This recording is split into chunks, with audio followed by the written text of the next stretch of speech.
rejoin me on the B8084, heading down into the valley where I can see Whitburn stretching out in front of me with the uniformity of adequate housing filling the valley floor. And so this is Whitburn, our subject today on Forgotten Town. Whitburn, Linlithgowshire, population 10,860, rank number 876. I contemplated going into the Market Tavern. It was absolutely rammed. 3 p.m. on Wednesday afternoon. Read into that what you will. I'm going to see whether the 55 is any less busy, because frankly I need a quiet corner rather than a deeply involved conversation. Hiya. Alright, I'll put it Guinness, please. Aye, it's no on tap. Alright, yeah. Just like to let us Keynes. Yeah, Some yeah. people funny. That's alright. £3.90 please. There you go, pal, thank you.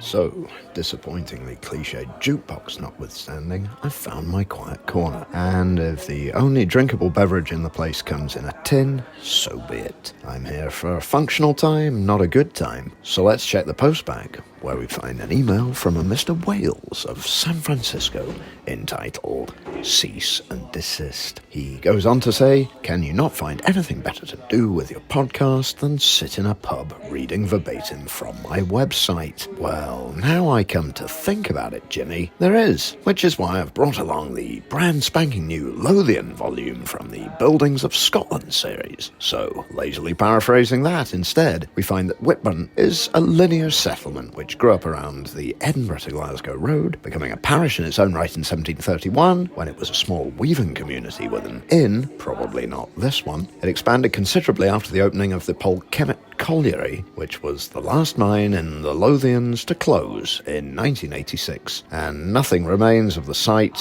which is now a housing estate, and in recent decades, the town has increasingly accommodated overspill from the cities.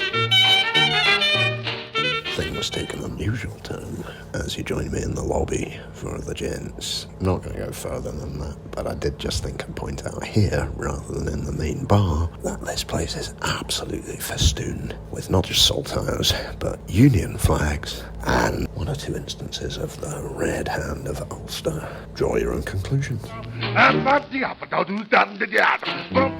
Whitburn was a mining community, and we find an information panel in the middle of town.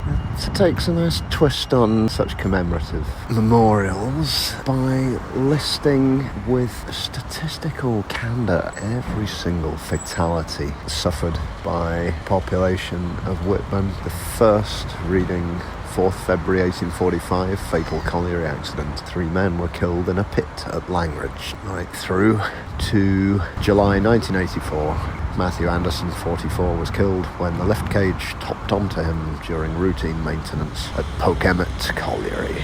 A litany of statistics, but it's a salutary monument.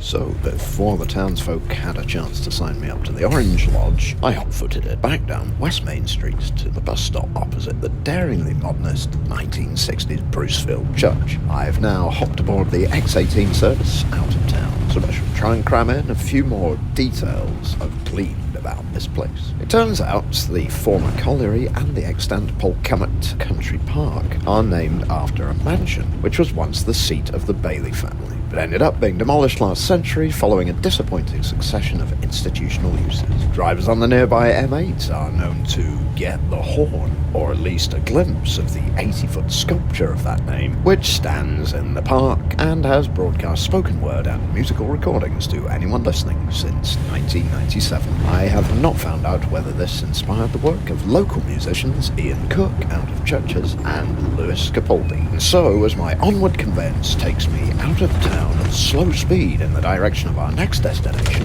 Bathgate, this is Alexander Rennie bidding you good night. I've been to Harlow and Central Harlow. I've been to Milton Keynes. I've been to Whitburn, but I've never been to Bathgate, Linlithgowshire, population